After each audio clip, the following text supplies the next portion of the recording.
دفعہ کا ذکر ہے کہ دو الو ایک درخت پر آ کر بیٹھ گئے۔ ایک نے منہ میں سانپ پکڑ رکھا تھا اور دوسرے نے چوہا۔ یہ ان کا کھانا تھا۔ وہ ناشتے کی تیاری کر رہے تھے۔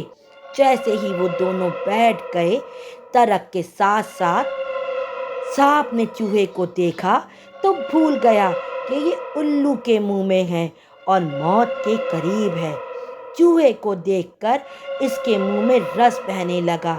وہ بھول گیا کہ وہ موت کے دھانے پر ہے۔ وہ زندگی کے جذبے کے سحر میں گرفتار تھا۔ جیسے ہی چوہے نے سانپ کو دیکھا، وہ ڈر گیا اور کانپنے لگا۔ وہ موت کے دھانے پر بیٹھا تھا لیکن سانپ کو دیکھ کر کانپنے لگا۔ وہ دونوں الو بہت حیران ہوئے۔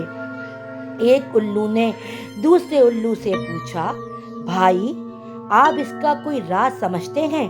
دوسرے نے کہا، میں پوری طرح سمجھتا ہوں۔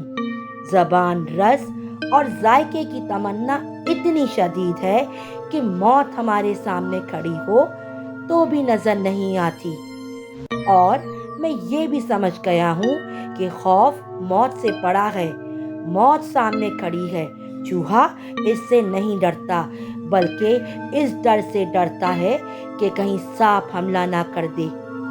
ہم موت سے نہیں ڈرتے، ڈر سے زیادہ ڈرتے ہیں، اور ذائقہ، ہوس، زندگی کی خواہش اس قدر قوی ہے کہ موت 24 گھنٹے کھڑے رہنے کے باوجود ہم اسے دیکھ نہیں سکتے۔